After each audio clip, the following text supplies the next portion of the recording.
Estamos en las últimas dos secciones de la Confesión de Fe de Westminster sobre la Iglesia y luego las últimas cosas, la escatología. En el capítulo 25 empieza con dos definiciones de la Iglesia. Y aquí hace una diferencia entre la Iglesia invisible y la Iglesia visible. La Iglesia invisible se define como los elegidos de todos los tiempos. Y dice que es católica, la Iglesia invisible, y da una definición de catolicidad, es universal. Y luego, en el segundo párrafo, dice que la Iglesia visible, que es católica o universal también, y luego pone en paréntesis la definición de catolicidad en cuanto a la Iglesia visible, y es un poco diferente. Es universal, pero en este sentido, no da en el primer párrafo no explica lo que es universal, pero yo creo que la idea es que de todos los tiempos. Y aquí en el segundo párrafo dice, no está limitada a una nación como anteriormente en el tiempo de la ley. Es universal, es católica en sentido de ser de todo el planeta, de todas las naciones. Y aquí la definición de la Iglesia visible es los que profesan la religión verdadera, y pueden leer ahí la religión reformada, y juntamente con sus hijos. Y interesante, no menciona el bautismo aquí. Después va a mencionar el bautismo como el sacramento de admisión a la iglesia, pero aquí no dice los bautizados que profesan la fe, porque en ese día pues todos estaban bautizados, básicamente. Entonces, pues, todos los súbditos de los Reinos Unidos habrían sido bautizados, o casi todos. Y aquí repite en el segundo párrafo la frase de Cipriano que hemos visto o hemos leído repetida muchas veces. El último renglón dice, fuera de la cual no hay posibilidad ordinaria de salvación. Pone ahí una palabra extra como cláusula, la palabra ordinaria. Y aquí deja una posibilidad de que alguien se salve fuera del contexto de la iglesia, pero ordinariamente la salvación se encuentra en el contexto de la iglesia visible, la iglesia visible. Y luego en el párrafo 3 habla de propósito de la iglesia. Y la verdad, este propósito de la iglesia está muy expresado con mucha precisión y muy concisamente. Dice, reunir es para reunir y perfeccionar a los santos. Y con estas pocas palabras abarca toda la misión de la iglesia. Reunir los santos quiere decir ir por ellos, predicar el evangelio, todas las actividades de misión, todas las actividades evangelísticas. Y perfeccionar abarca todas las actividades que tienen que ver con la edificación y el crecimiento, el discipulado de la iglesia. Entonces, excelente definición en unas, 5 palabras.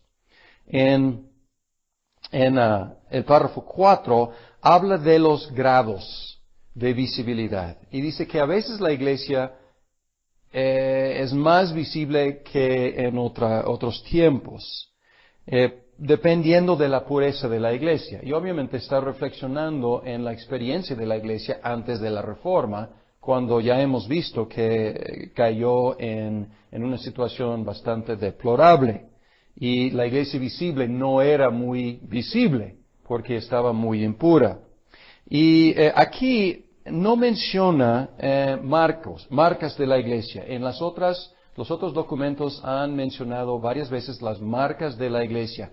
Aquí quizás implícitamente mencionan las marcas, porque menciona la doctrina del Evangelio, la enseñanza de la doctrina del Evangelio y la administración de los sacramentos y el culto público, pero no identifica a estos elementos como marcas. Como otros de las confesiones han mencionado la predicación pura de la Biblia, la administración correcta de los sacramentos y la disciplina, la correcta disciplina. Entonces estos elementos están aquí, pero no están identificados como marcas de la iglesia. Y luego sigue en el párrafo 5 con la misma idea de que todas las iglesias son más o menos puras. No hay ninguna iglesia completamente pura. Y algunas iglesias, sin mencionar nombres aquí, dice, algunas iglesias han caído tanto que ya no son iglesias de Cristo, sino sinagogas de Satanás. Y pues son palabras fuertes, pero pues se paran antes de nombrar nombres de las iglesias, pero obviamente podemos pensar en la posibilidad de la iglesia de Roma en el contexto aquí. Aunque a lo mejor muy a propósito, no dijeron la iglesia de Roma porque no querían llegar a este extremo de decir que ya completamente es sinagoga de Satanás. Y luego el párrafo 6 dice que hay una sola cabeza de la iglesia que es el Señor Jesucristo, y dice que ni puede en ningún sentido el Papa de Roma ser cabeza de ella. La versión original que sigue vigente en la Iglesia Nacional Presbiteriana de México, pero no en la iglesia de la cual soy parte en los Estados Unidos. Algunas iglesias presbiterianas han quitado esta frase y otras la han dejado. Y aquí está quitada. La versión original, después de decir hablar del Papa de Roma, dice, ya que es aquel anticristo, aquel hombre de pecado e hijo de perdición que se exalta en la iglesia contra Cristo y contra todo lo que se llama Dios. Pues son palabras bastante fuertes, y yo estoy de acuerdo con quitar esta frase simplemente por ser una interpretación cuestionable. Piense lo que piense uno acerca de la Iglesia Católica Romana, esta interpretación es cuestionable porque cuando la Biblia habla de anticristo, habla de anticristos. En plural, no habla del anticristo, aunque sí habla de aquel hombre de pecado y habla de un hijo de perdición. Pero, identificar ese hombre con el Papa, pues es una interpretación cuestionable, debatible, y no debe tener lugar en una confesión si es algo cuestionable. Quiero decir que muchos identificaron al Papa con el anticristo en la iglesia medieval. Los católicos romanos, viendo como algunos de los papas escandalosos, ellos mismos identificaban al Papa como el anticristo. Entonces esto no es novedad, y ni siquiera es precisamente algo protestante. Pero, como digo, es una identificación muy específica y probablemente demasiado específica en cuanto a una interpretación. La comunión de los santos, el capítulo 26. Y en el párrafo 1 habla de comunión con Cristo, y en párrafo 2 habla de comunión con los creyentes. Primero con Cristo, estamos unidos con Cristo y por lo tanto tenemos comunión con Cristo. Unión con Cristo nos da comunión con Cristo. Y luego el párrafo 2 tenemos comunión con los santos, los unos con los otros. Y dice que en 3 partes tenemos comunión en la adoración, en la edificación mutua y en socorrerse las necesidades los unos de los otros. Entonces aquí adoramos juntos, nos edificamos juntos y nos ayudamos en las cosas materiales. Y quiero mencionar que es algo, a lo mejor esto no suena como algo muy radical, pero en la iglesia, en la enseñanza romana, estamos unidos a Cristo por estar unidos con la iglesia. Y en esta enseñanza estamos unidos con la iglesia por estar unidos con Cristo. Entonces la dirección es la opuesta. El párrafo 3 luego es un párrafo un poco raro porque compone 2 elementos bastante diferentes, pero lo que tienen en común es que niega 2 tipos de comunión de los santos. Dice que primero no tenemos comunión en el sentido con Dios, en el sentido de participar en su deidad. No somos deificados. No nos convertimos en partícipes de la sustancia de su divinidad. Y luego niega el comunismo.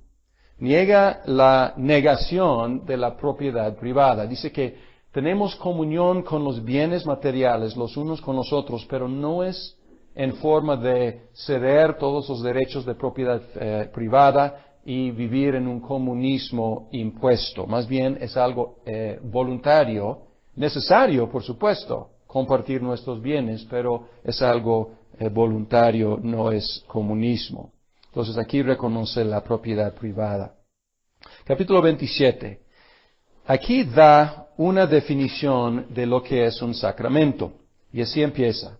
Dice, los sacramentos son señales y sellos santos del pacto de gracia, instituidos directamente por Dios para representar a Cristo y a sus beneficios y para confirmar nuestra participación en Él. Y también para establecer una distinción visible entre aquellos que pertenecen a la Iglesia y el resto del mundo. Y para obligarlos solamente al servicio de Dios en Cristo conforme a su palabra. Entonces, esta es la definición del sacramento según Westminster. Y da, ¿qué será? 5 o 4 propósitos, funciones de un sacramento.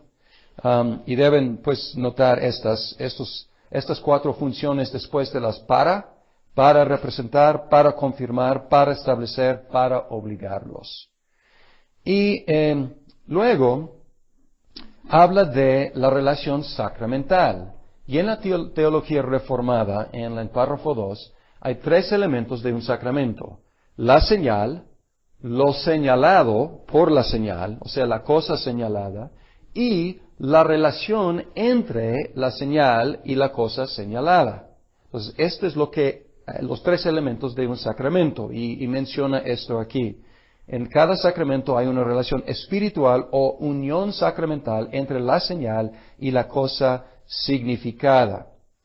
Y esto niega muchas otras posturas. Niega la postura, por un lado, la postura de Roma, en la cual la señal se convierte en lo señalado. Y también niega, por el otro lado, el zwinglianismo. Ahora, es debatible si Zwinglio era un zwingliano, pero vamos a hablar del zwinglianismo,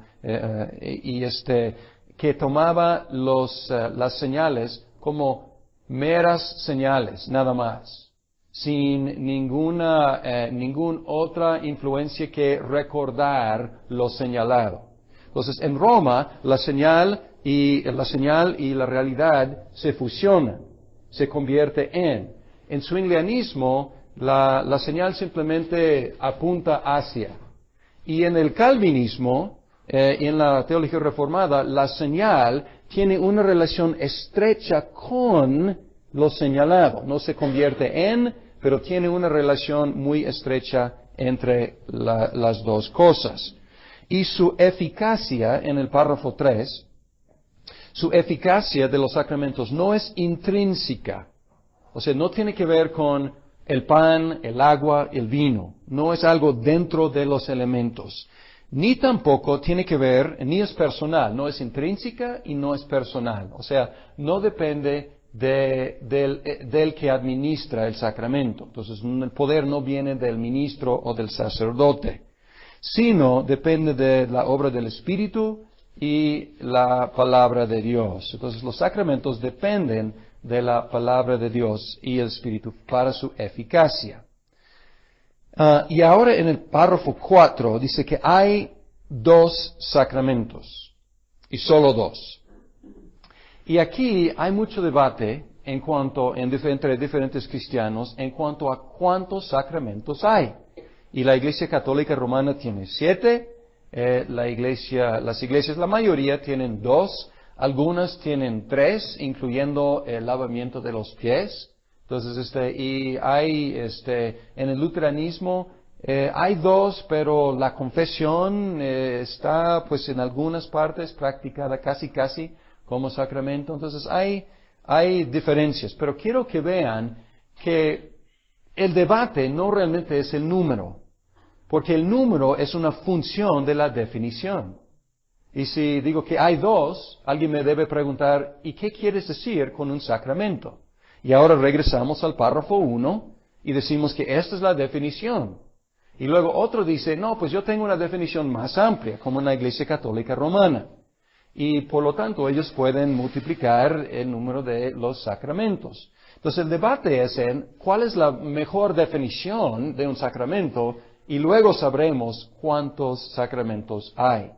Y específicamente debemos hacer la pregunta si hay otras ordenanzas que están en la misma categoría que bautismo y la cena del Señor. Y la respuesta aquí, y yo creo que es una respuesta correcta, es que no. O sea, si tomamos todos estos supuestos sacramentos, y de hecho la palabra sacramento no aparece en la Biblia para referirse al bautismo o a la cena del Señor. Entonces estamos definiendo una palabra que la Iglesia ha aplicada a esas dos ordenanzas. Pero si tomemos todas las ordenanzas que Cristo nos ha dado, y hay muchas en la Biblia, podemos ver si hay otras que están en la misma categoría que estas dos. Y yo creo que la respuesta es no. Entonces, si queremos llamarlas ordenanzas especiales o ordenanzas sacramentales o sacramentos, o sea, hay flexibilidad, pero debemos reconocer que estas dos disfrutan de estar en una categoría aparte. No hay otros que son señales y sellos del pacto de gracia instituidos directamente por Dios para estas cuatro funciones o propósitos. Bien, y luego en el párrafo 5 dice simplemente que el significado de los sacramentos del Antiguo Testamento, que son la Pascua y la circuncisión, son iguales a la cena del Señor y el bautismo. Aquí vemos la unidad del pacto de gracia y aquí vemos otro elemento de la teología pactual, la teología del pacto. Y luego, muy lógicamente, menciona dos sacramentos y ahora describe los dos sacramentos. Capítulo 28, el bautismo. Capítulo 29, la cena del Señor. Y el bautismo es el sacramento de admisión. Pueden ver esta palabra aquí. El bautismo es un sacramento del Nuevo Testamento instituido por Jesucristo, no para admitir solemnemente en la iglesia visible a la persona bautizada. Yo creo que algo está faltando aquí. No solo para admitir solemnemente en la iglesia visible a la persona bautizada, sino también para que sea para ella una señal y un sello del pacto de gracia. Y luego hay, ¿qué será? 5 elementos o 4. 5, déjame poner mis lentes.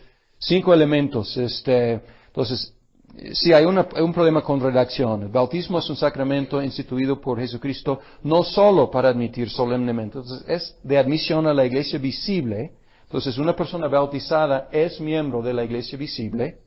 Y luego dice, sino también para que sea para ella una señal y sello del pacto de gracia, de su injerto en Cristo, de su regeneración, de la remisión de sus pecados y 5, de su rendición a Dios por Jesucristo para andar en novedad de vida. Entonces son 5 efectos, 5 propósitos del bautismo. Y dice aquí que este sacramento debe continuarse en su iglesia hasta el fin del mundo. No sé exactamente si esto está diseñado contra los cuáqueros, contra los amigos, pero hubo algunos como los amigos de Fox que negaron los sacramentos, que no practican el bautismo. Entonces posiblemente estaba dirigido con ellos.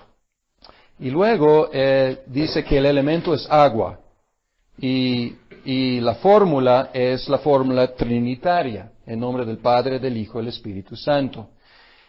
¿Y por qué tiene que especificar agua? Porque en la iglesia romana usan agua y mezclan con aceite. En la iglesia ortodoxa también tiene su crismación que ungen con aceite, además que el bautismo en agua. Entonces aquí dicen, no, es agua.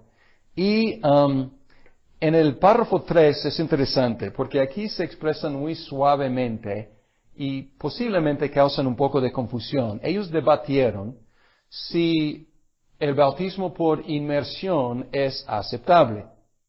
Y ellos, de hecho, Calvino reconoció que era completamente aceptable.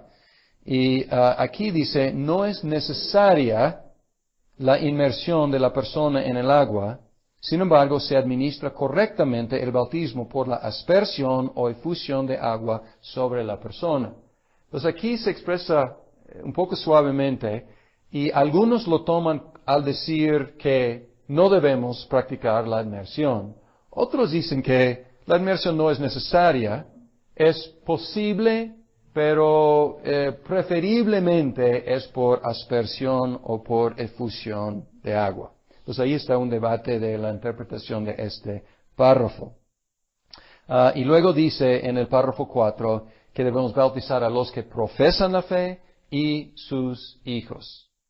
Y es importante, esto es una función de la teología federal, la teología del pacto, que incluye, desde Adán, incluye a los creyentes y a sus hijos. Y luego hay aclaraciones en el párrafo 5 y 6. Primero dice que hay una relación que es muy estrecha entre la señal y los señalados. Sin embargo, no están tan inseparablemente unidas. De manera que no pueda alguna persona ser regenerada o salvada sin el bautismo, o que todos los que son bautizados sean indudablemente regenerados. Entonces aquí está negando ex opere operato. Y está diciendo que, pues, una persona puede ser salvado sin el bautismo. Hay un ejemplo en la Biblia, ¿no es cierto? Sí, exacto. El ladrón ahí en la cruz no fue bautizado con agua. Y también puede haber personas bautizadas que no son regeneradas. Entonces, hay una relación estrecha, pero no es automática la regeneración. Y luego, otra aclaración. Entonces, esto es en contra de la regeneración bautismal de la Iglesia Católica. Y también contra la idea de que el bautismo sea absolutamente necesario.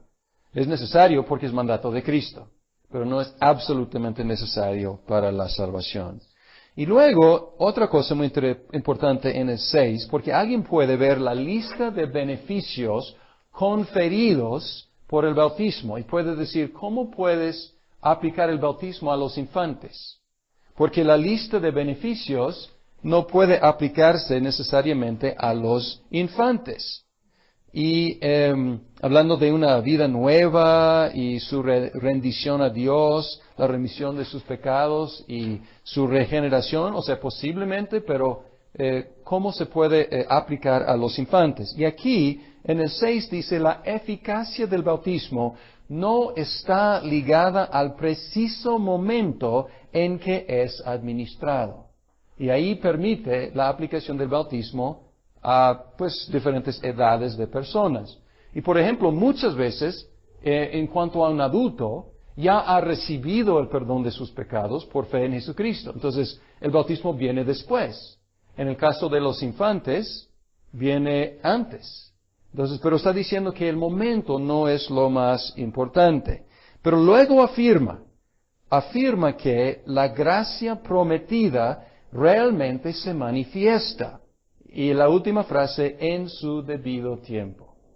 Entonces, esto es como ánimo, consuelo para los papás pactuales que están bautizando a sus hijos, pues Dios va a no solamente ofrecer, sino conferir estos beneficios a sus hijos, en su debido tiempo. Y luego, el sacramento del bautismo es el párrafo 7, se debe administrar una sola vez a cada persona. Y todos los cristianos estamos de acuerdo con esto.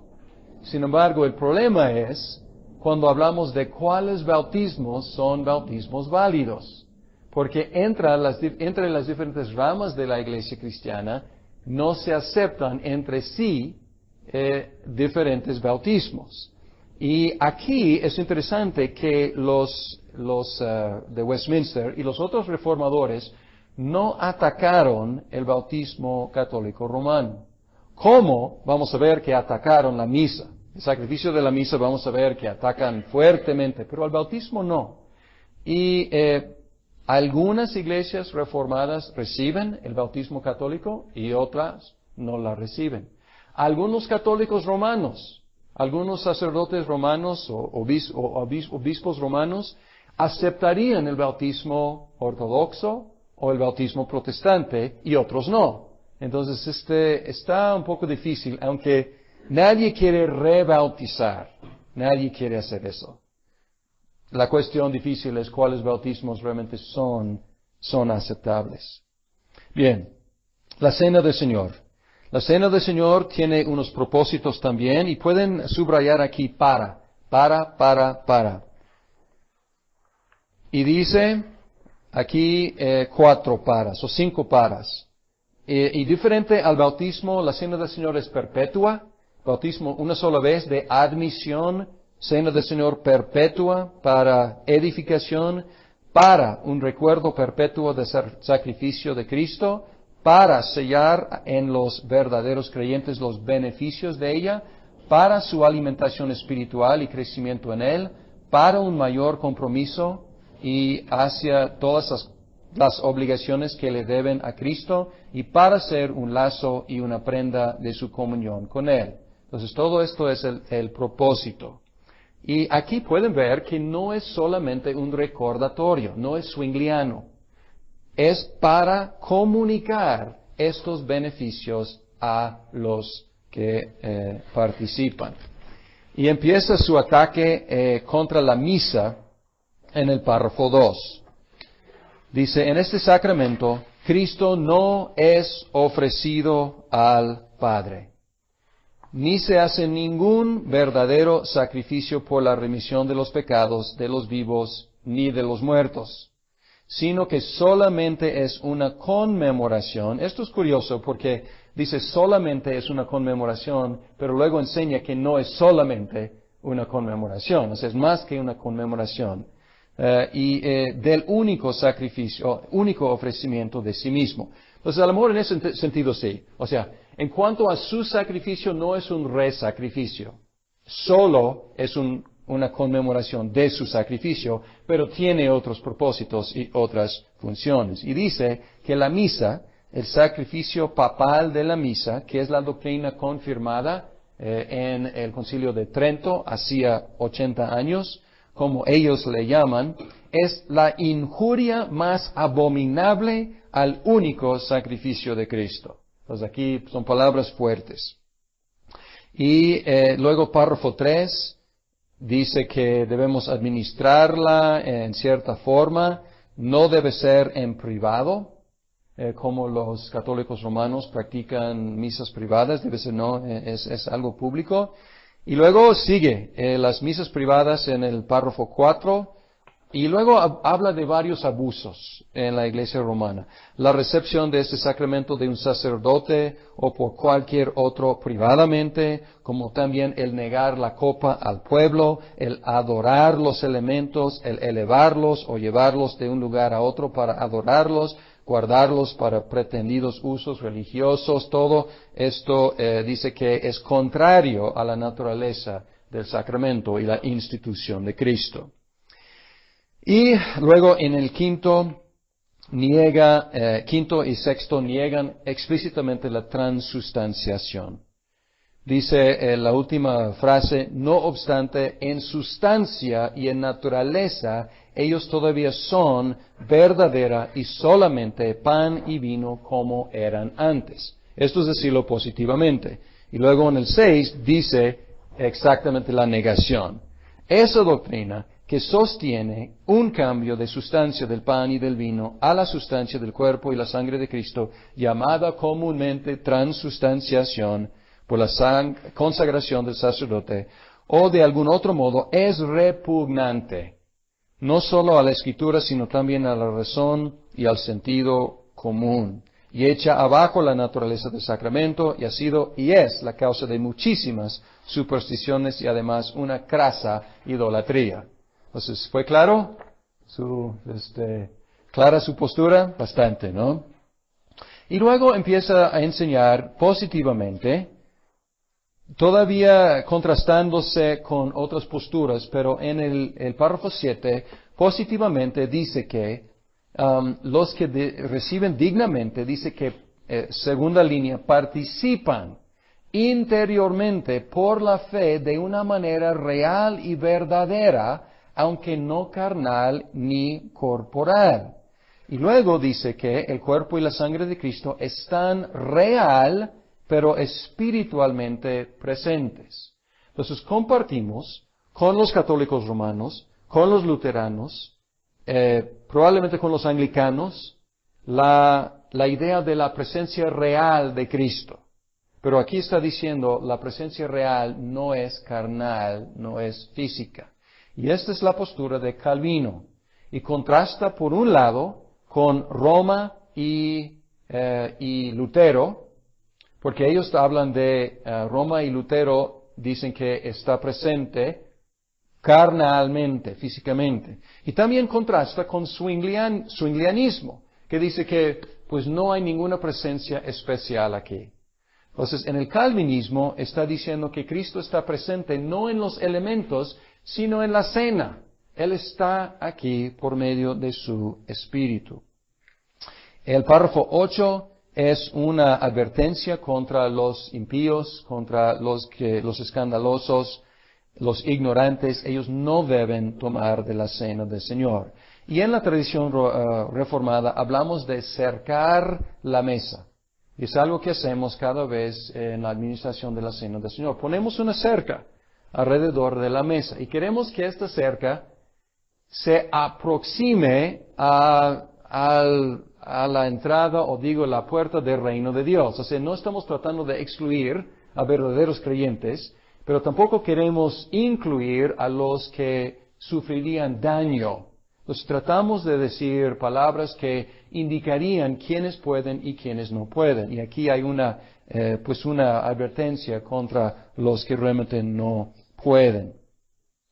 El capítulo 30, la disciplina eclesiástica. Y toda esta sección es la sección acerca de la iglesia y sus sacramentos, su administración, su disciplina. Y aquí tenemos la disciplina eclesiástica. Y aquí podemos ver algo de la política interior de la Asamblea de Westminster. Porque aquí dice, el Señor Jesús, como Rey y cabeza de su iglesia, ha designado en ella un gobierno dirigido por oficiales de la iglesia. Y debemos preguntar, ¿cuáles? Y aquí no especifican. ¿Por qué? Porque la mayoría presbiteriana, la minoría independiente, y la minoría independiente ponía trabas en el camino para que no llegara a tener un documento realmente presbiteriano. El presbiterianismo se ve en los otros documentos que produjeron, como directorio para el gobierno de la iglesia. Aún así era un presbiterianismo diluido, pero aquí está muy vago, no dice cuáles. Sin embargo, pone en sus manos la disciplina de la iglesia. Y habla en el párrafo 2 de las llaves del reino de Dios. Cómo abrir el reino de Dios, cómo cerrar el reino de Dios. Y dice que los oficiales de la iglesia tienen ese poder de las llaves del reino. Ellos abren el reino de Dios predicando el evangelio y bautizando a los que profesan la fe y sus hijos, admitiéndolos al reino.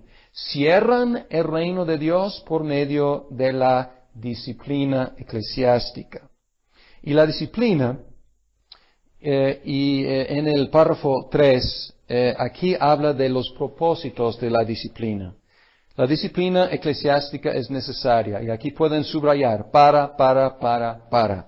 Dice, para ganar y hacer volver a los hermanos, para disuadir a otros de cometer ofensas semejantes, para purgar de la mala levadura que puede infectar toda la masa.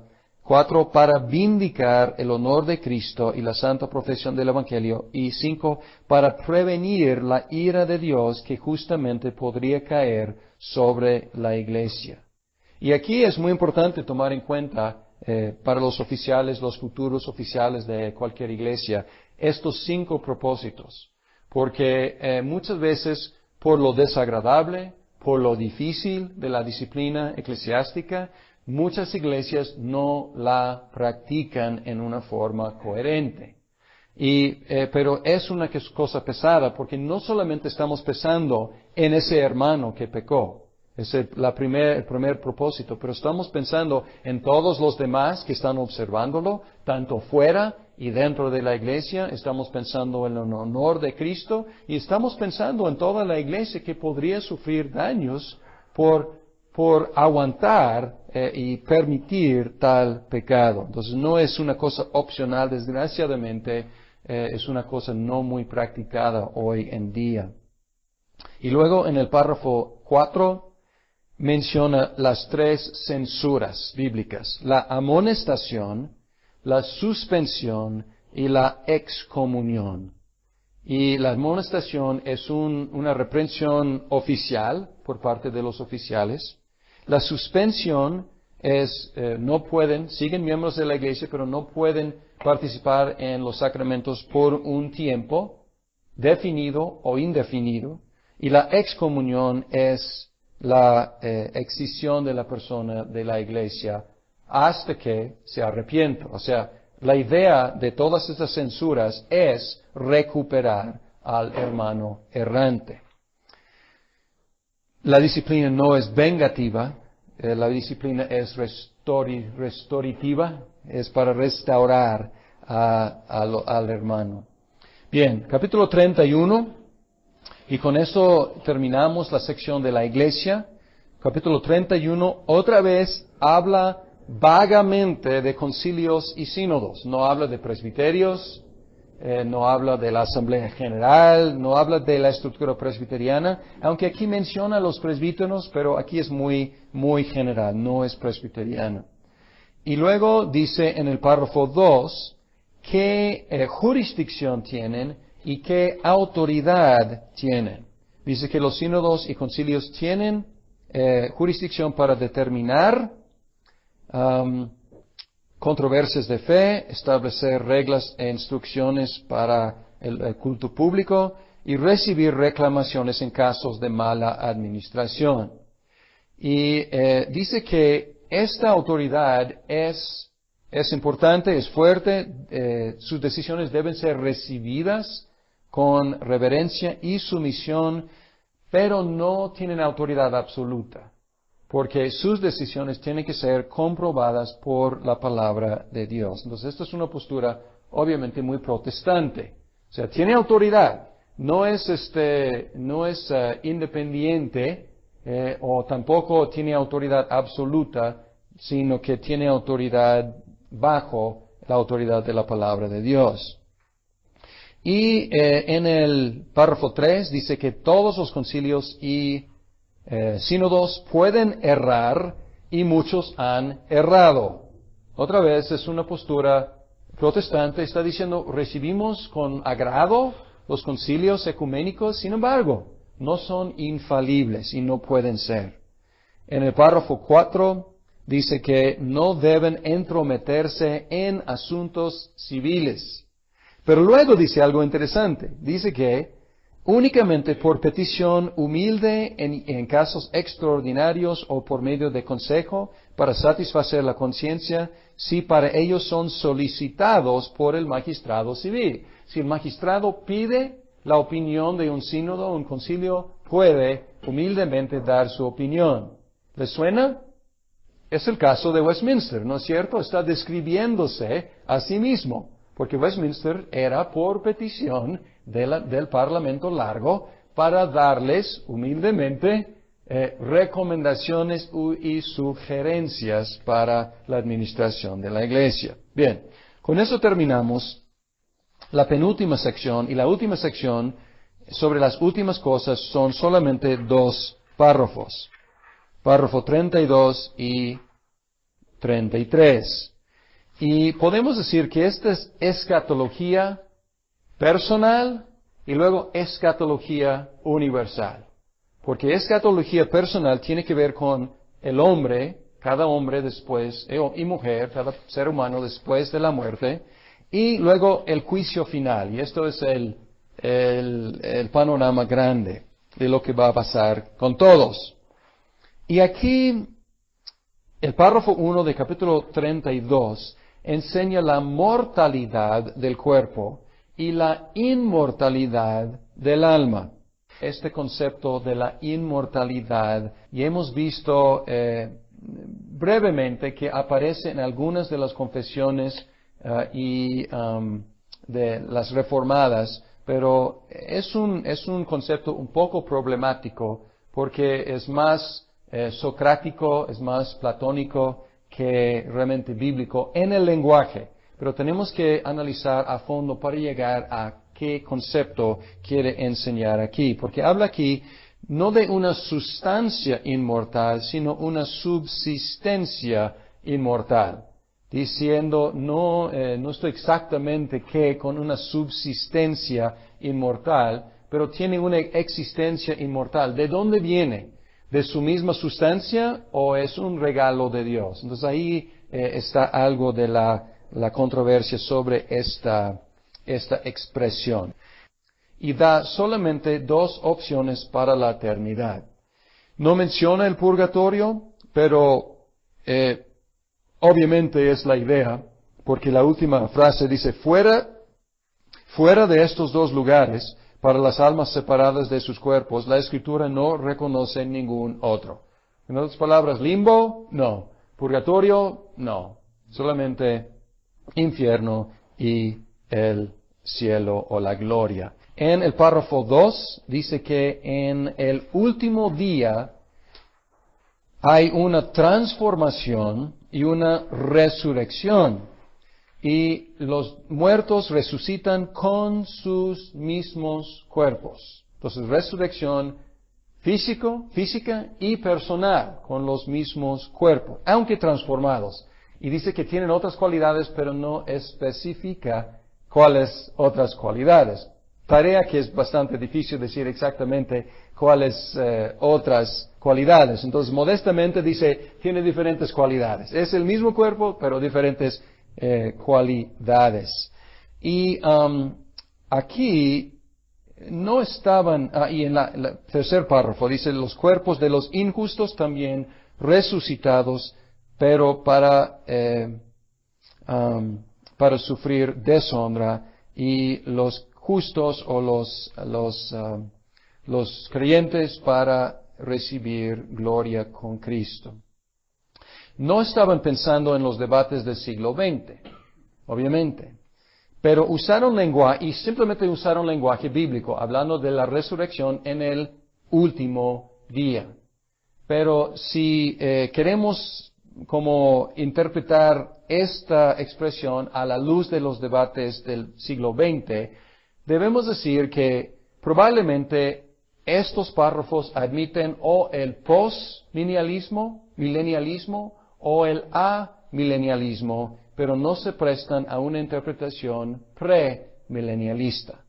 No es una negación absoluta, y como digo, es un debate más reciente, entonces es un poco anacrónico aplicar esto a un debate que surgió después. Sin embargo, al enfatizar que es el último día, y el último día es el día de juicio, pues solamente se admitirían, por lógica, postmilenialismo y amilenialismo. Bien, capítulo 33.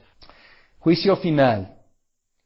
Dice que en el juicio final, los ángeles apóstatas, los ángeles que quedaron intactos, pues no tienen que ser juzgados, nunca pecaron. Pero los ángeles apóstatas y todos los seres humanos seremos juzgados según los hechos, según lo que hemos hecho. Y dice aquí, pensamientos, palabras y acciones, para recibir conforme a lo que hayan hecho en su cuerpo, sea bueno o malo. Enfatizando que el juicio final es según las obras de cada uno. ¿Y por qué según obras? Porque es la única forma de probar la fe. O sea, la fe sin obras es muerta. Y entonces el juicio va a juzgar lo visible y también lo invisible de los pensamientos, pero para ver la evidencia de la verdadera fe. ¿Cuál es el propósito? El propósito aquí, y aquí llegamos al propósito de todo lo que Dios hace, el propósito del juicio final es su gloria. Y Él va a ser glorificado en la redención de los redimidos y en la condenación de los condenados. Él es glorificado por su gracia extendida a los salvos, y Él también es glorificado por la justicia rendida a los condenados. Es una idea, pues, obviamente terrible, pero en un sentido es algo necesario, porque Dios existe para su propia gloria y el juicio final, para ser glorificado por su gracia y también por su justicia. Y las dos cosas son buenas, aunque las consecuencias para los no redimidos son terribles. Y el último párrafo dice que el día de juicio es anunciado claramente por Jesucristo. Sin embargo, el día es desconocido. Y dice que esta combinación de algo cierto, pero no programado en nuestros calendarios, no conocido por nosotros, tiene varios propósitos. Y aquí da una lista de propósitos. Dice que es, primero, para disuadir, y aquí pueden ver los para disuadir a todos los hombres de pecar, para el mayor consuelo de los piadosos en su adversidad. Y también dice que, siendo desconocido, es para que se desprendan de toda seguridad carnal. ¿Se acuerdan del esclavo? Su maestro su amo le deja encargado y él se va. Y el esclavo pues dice, pues no va a regresar, él va a demorar mucho tiempo, y empieza a emborracharse y golpear a los otros esclavos, etc. Y dice, no, desprender de toda seguridad carnal, porque puede ser muy pronto, que estén siempre vigilando, porque no saben a qué hora vendrá el Señor, y que estén siempre listos para decir, ven Señor Jesús, ven pronto. Amén.